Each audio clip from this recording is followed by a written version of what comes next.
আসসালামু আলাইকুম ওয়া রাহমাতুল্লাহ। সম্মানিত দর্শক, আপনারা কি কখনো ভেবে দেখেছেন আমরা প্রায়ই নবী ও রাসূল এই দুটি শব্দ একসাথে ব্যবহার করি, কিন্তু এই দুটির মধ্যে আসল পার্থক্য ঠিক কোথায়? কেন কিছু আল্লাহর প্রেরিত পুরুষকে নবী বলা হয় আর অন্যদের রাসূল? তাদের মোট সংখ্যা কত ছিল? আর মানব জাতির জন্য তাদের সুমহান দায়িত্বগুলোই বা কী ছিল? আজকের এই ভিডিওতে আমরা কুরআন ও হাদিসের আলোকে এই গুরুত্বপূর্ণ বিষয়গুলো নিয়ে বিস্তারিত আলোচনা করব।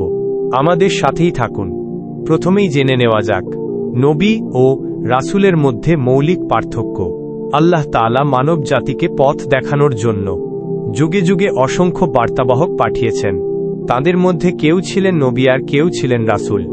রাসূল হলেন আল্লাহর সেই মনোনীত পুরুষ যাকে তিনি একটি নতুন শরীয়ত বা আসমানি কিতাব দিয়ে প্রেরণ করেছেন এবং সেই নতুন বিধান মানুষের কাছে পৌঁছে দেওয়ার সুস্পষ্ট নির্দেশ দিয়েছেন। সাধারণত যখন কোনো জাতি পূর্ববর্তী নবীর শিক্ষা বিকৃত করে ফেলত বা পুরোপুরি ভুলে যেত, তখন আল্লাহ একজন রাসূল পাঠাতেন, যেমন হযরত মূসা আলাইহিস সালামকে তাওরাত দিয়ে, হযরত দাউদ আলাইহিস সালামকে জাবুর দিয়ে, হযরত ঈসা আলাইহিস সালামকে ইনজিল দিয়ে, এবং আমাদের প্রিয় নবী হযরত মুহাম্মদ সাল্লাল্লাহু আলাইহি ওয়াসাল্লামকে সর্বশেষ এবং পূর্ণাঙ্গ কিতাব আল কুরআন দিয়ে পাঠানো হয়েছিল। অন্যদিকে নবী হলেন আল্লাহর সেই মনোনীত পুরুষ যাকে কোনো নতুন শরীয়ত বা কিতাব দেওয়া হয়নি। তিনি তার পূর্ববর্তী কোনো রাসূলের শরীয়ত বা বিধানই অনুসরণ করতেন এবং সেই অনুযায়ী মানুষকে আল্লাহর পথে ডাকতেন। তারাও আল্লাহর কাছ থেকে ওহী বা প্রত্যাদেশ পেতেন, কিন্তু তা নতুন ধর্মগ্রন্থ আকারে ছিল না। যেমন হযরত হারুন আলাইহিস সালাম ছিলেন একজন নবী, যিনি হযরত মূসা আলাইহিস সালাম এর শরীয়ত প্রচারে তাকে সাহায্য করতেন। বনী ইসরায়েলের অধিকাংশ নবী তাওরাতের অনুসারী ছিলেন। এই আলোচনা থেকে ইসলামী জ্ঞান বিশারদগণ একটি অত্যন্ত গুরুত্বপূর্ণ সিদ্ধান্তে পৌঁছেছেন, যা হল প্রত্যেক রাসূলই নবী, কিন্তু প্রত্যেক নবী রাসূল নন। বিষয়টি খুবই লজিক্যাল, কারণ একজন রাসূল হওয়ার জন্য তাকে অবশ্যই আল্লাহর পক্ষ থেকে ওহী পেতে হয়, যা তাকে নবী হিসেবে প্রতিষ্ঠিত করে। কিন্তু একজন নবী যদি নতুন শরীয়ত প্রাপ্ত না হন, তবে তিনি রাসূলের মর্যাদা পান না। পবিত্র কুরআনে সূরা আল হাজ্জের 52 নম্বর আয়াতে আল্লাহ তাআলা এই দুটি পরিভাষা একসাথেই উল্লেখ করেছেন, যা তাদের স্বতন্ত্র পরিচয়ের ইঙ্গিত দেয়। এবার আসা যাক তাদের সংখ্যা প্রসঙ্গে। নবী ও রাসূলদের মোট সংখ্যা কত? এই প্রশ্নের সবচেয়ে সঠিক উত্তর হল তাদের প্রকৃত সংখ্যা একমাত্র আল্লাহ রাব্বুল আলামিনই জানেন। পবিত্র কুরআনে আল্লাহ তাআলা বলেন, আমি তোমার পূর্বে অনেক রাসূল প্রেরণ করেছি। আমি তাদের কারো কারো কথা তোমার কাছে বর্ণনা করেছি এবং কারো কারো কথা বর্ণনা করিনি। তবে একটি হাদিসে এর সংখ্যার ধারণা দেওয়া হয়েছে। হযরত আবু যর রাদিয়াল্লাহু আনহু কর্তৃক বর্ণিত একটি হাদিস অনুযায়ী পৃথিবীতে নবীর সংখ্যা প্রায় 1,24,000 এবং তাদের মধ্যে রাসূলের সংখ্যা প্রায় 313 বা 15 জন। যদিও এই হাদিসটির সনদ বা বর্ণনা সূত্রের নির্ভরযোগ্যতা নিয়ে কিছু মতপার্থক্য রয়েছে, তবে যা নিশ্চিততা হল পবিত্র কুরআনে আল্লাহ তাআলা মোট 25 জন নবী ও রাসূলের নাম স্পষ্টভাবে উল্লেখ করেছেন।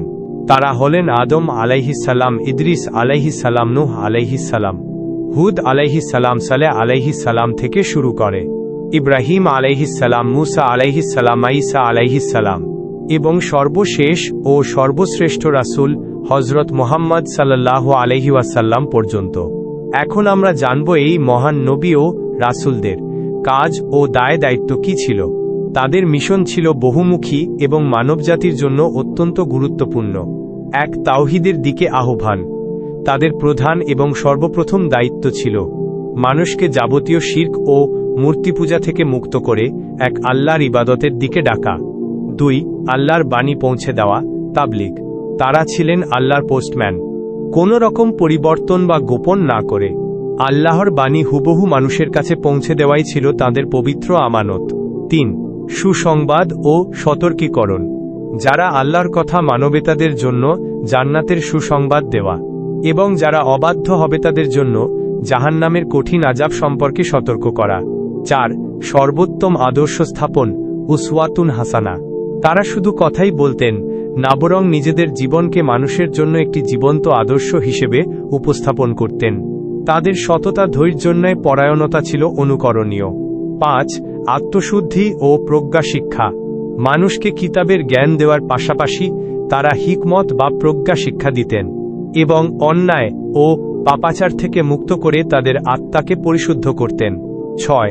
আল্লাহর দ্বীন প্রতিষ্ঠা করা।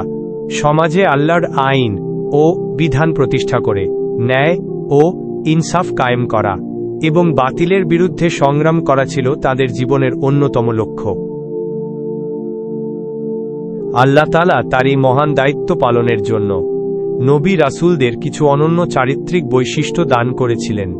এর মধ্যে 4টি প্রধান গুণ হল সিদক, অর্থাৎ তারা ছিলেন আজন্ম সত্যবাদী, আমানা, অর্থাৎ তারা ছিলেন সর্বোচ্চ পর্যায়ের বিশ্বস্ত ও আমানতদার, ফাতানাহ, অর্থাৎ তারা ছিলেন প্রখর বুদ্ধি ও গভীর প্রজ্ঞার অধিকারী, ইসমাহ, অর্থাৎ আল্লাহ তাদেরকে সব ধরনের বড় পাপ এবং ভুল ত্রুটি থেকে সুরক্ষিত রাখতেন, যাতে তারা আল্লাহর বাণী প্রচারে কোনো ভুল না করেন।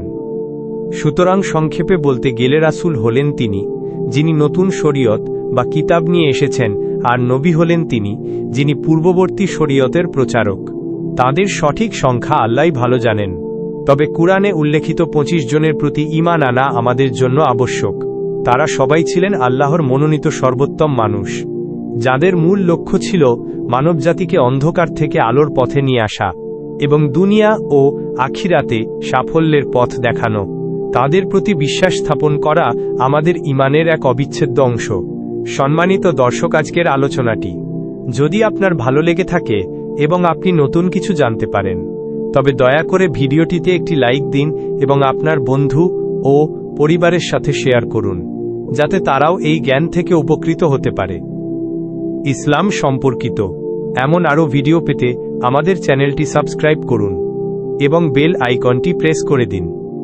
আপনার কাছে আমাদের প্রশ্ন, পবিত্র কুরআনে উল্লেখিত 25 জন নবী রাসূলের মধ্যে কার জীবনী আপনাকে সবচেয়ে বেশি অনুপ্রাণিত করে?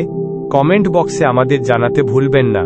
পরবর্তী ভিডিও দেখার আমন্ত্রণ জানিয়ে আজ এখানেই শেষ করছি। আল্লাহ আমাদের সবাইকে সঠিক জ্ঞান অর্জন করার তৌফিক দান করুন। আমিন।